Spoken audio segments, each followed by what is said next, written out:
constellations are there. Now today we are going to study some constellations in detail.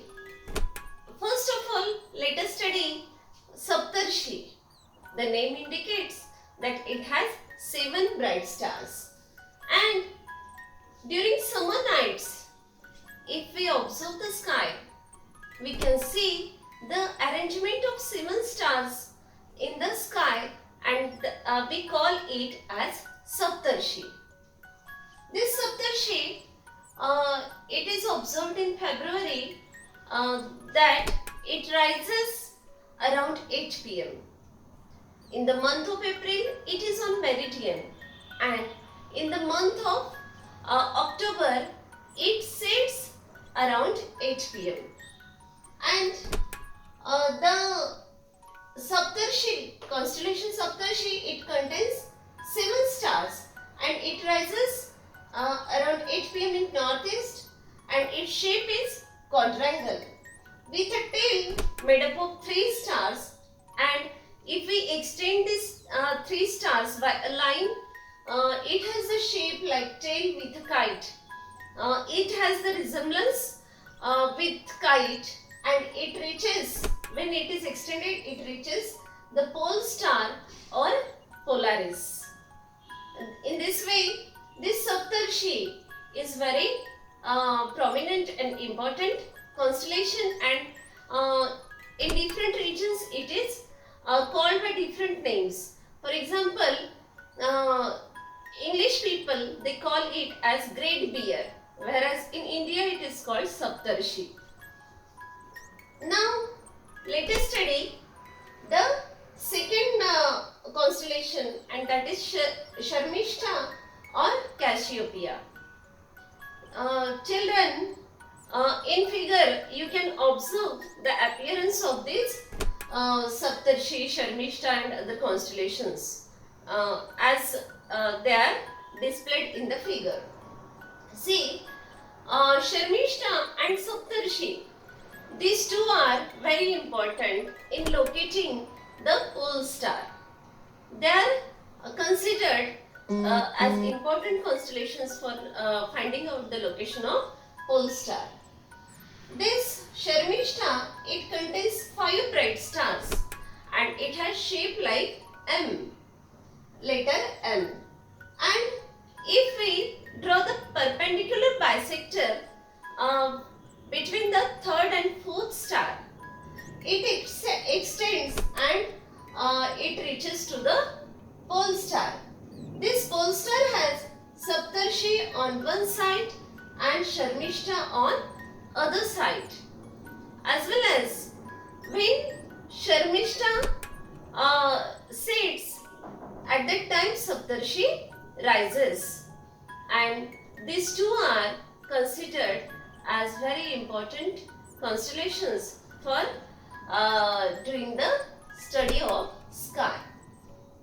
Now we are studying toward the next constellation, and that is Mruga Nakshatra or Orion.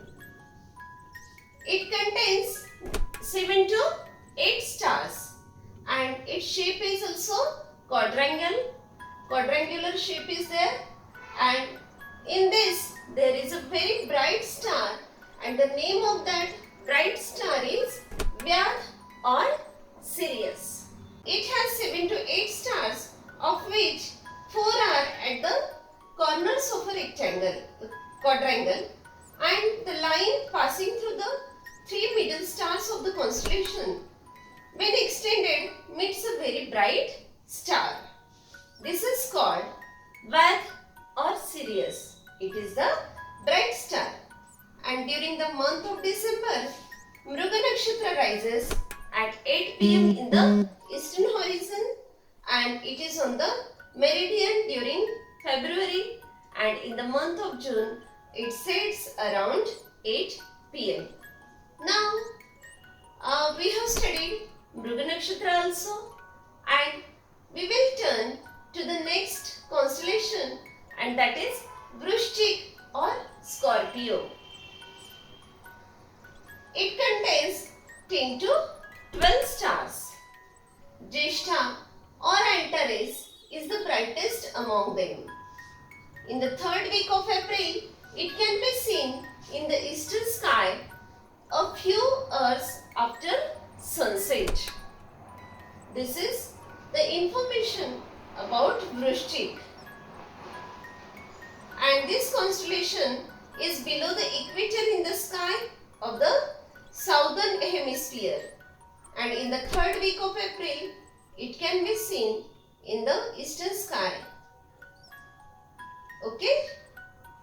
Now, we have studied these constellations and the